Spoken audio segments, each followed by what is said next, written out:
My name is Hopeton Hibbert Jr. I am a multidiscipline artist in Atlanta. My mediums include painting, photography, sculpture, and culinary arts.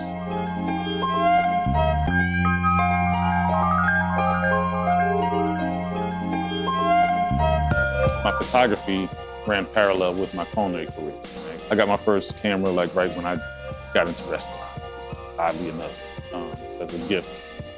So I was shooting photography all this time, then eventually I got to a point in my career where things need to shift. Things in my life, kids, taking care of parents, and things changed, so I've had more time on my hands. And that journey put me in a position where I can say, okay, well, let me blow up some photography and put it in a show, and see what it does. So Eugene Bird actually gave me my first opportunity at Future Gallery for one of the photography shows. I think it was an abstract photography show. I submitted and got in, and the rest is history. My mother was quite the multidiscipline human, right? She always just did everything, from modeling to baking cakes and creating physical art. She always did calligraphy. Remember, she would have the light box for tracing, practicing her calligraphy. All these things were in the house, as a kid, but Mom was very much so into that, and we didn't have a lot of art, but, her calligraphy was definitely all over the house. And then she evolved into polymer clay and making jewelry, and she had some work featured in the book for some of her clay. So, she was definitely doing her thing. My grandfather was a craftsman, and, so I grew up watching him build things. He was always the guy that built the deck on your house. And I would work with him, so I was hammering nails and everything at 8 and all that. So going to workshop, building nunchucks and, all that kind of stuff. When you have somebody who has a workshop in their backyard, it's different. So I was embedded in that as a kid. Things I did when I was a child, are really coming to the surface now. So I have a lot of my grandfather's tools. So it's the craft building, I build all my own frames and panels, and I'm stretching my own canvas now, and because I can. I've always been attracted to abstract art. Even just looking before I was creating art, figurative never really stuck with me. It's cool, I can respect it, there's plenty of stuff I love, but that wasn't my main, I wasn't really drawn to that I am abstract. Even before I understood the levels, going to museum and just, what is that person thinking? The stuff you see, it's just, even to this day, it's just what made you create that? It's just a different mind behind abstract art, and I've always kind of had that, this random kind of mind. I was always drawn to abstract type things, like a pipe coming out of a wall or cracked concrete, or, so that's kind of where my eye, I was just more training my eye behind the camera over the last 30 years. But again, even not trying to make fine art out of it. It's just capturing, with photography, I can capture the randomness I see.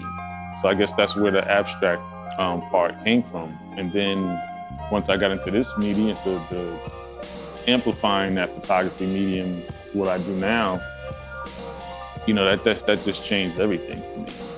Now I can capture what I see, and then I can outline what I see on the photography and bring out this randomness that I see in this thing that's on the same landscape everybody else sees, without having to explain it. Here it is.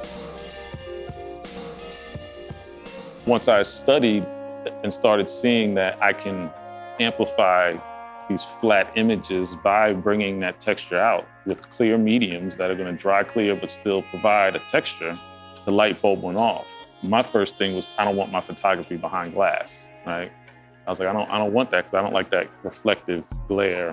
So I was well, how can I preserve the image and still, make it archival? Because that's a very important part of fine art, right? So it's got to last. So it's so the person showed me, there's clear acrylics you have to just paint on, right? And I was then when you get to the more expensive ones with more body, the more texture you can build, and they dry clear, and there's matte and there's gloss. And I'm this is it.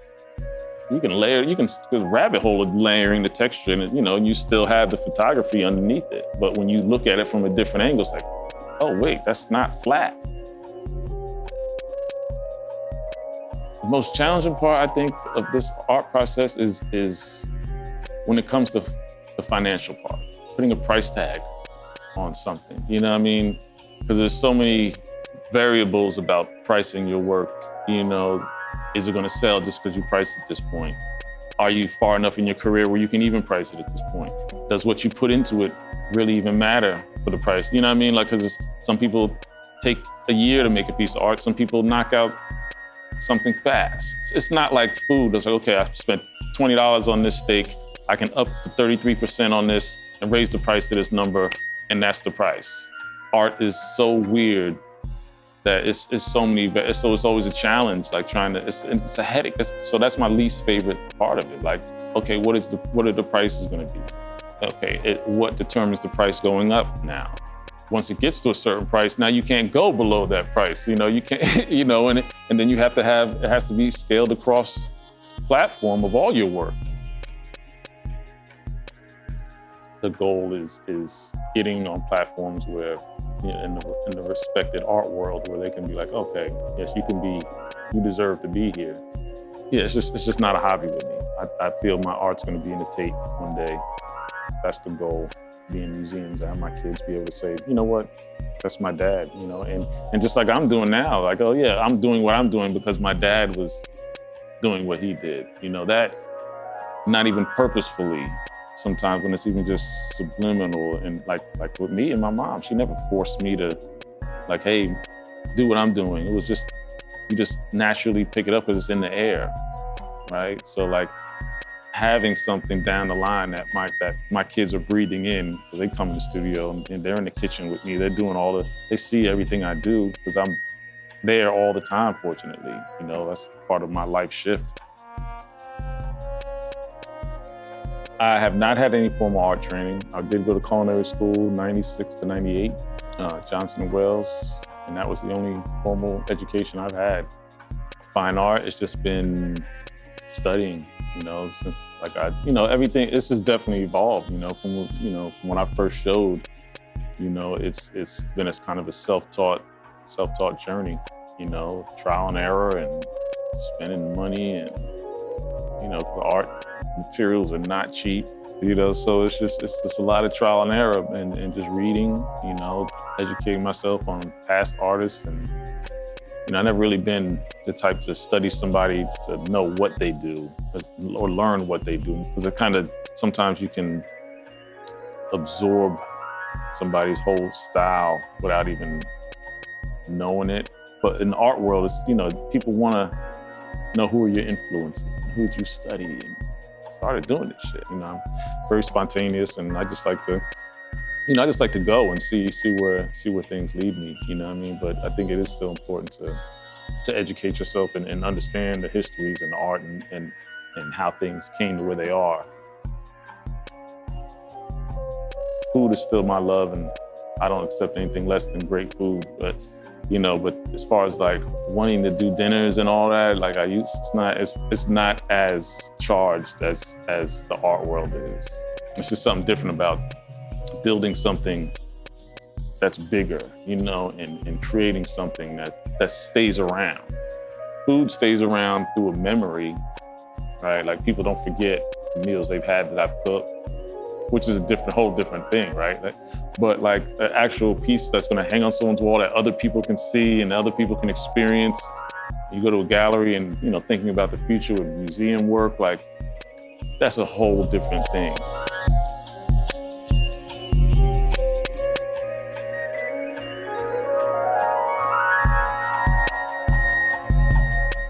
My name is Hopeton St. Clair Hibbert Jr., St. Clair Renaissance Studios. This is my voice and this is my life.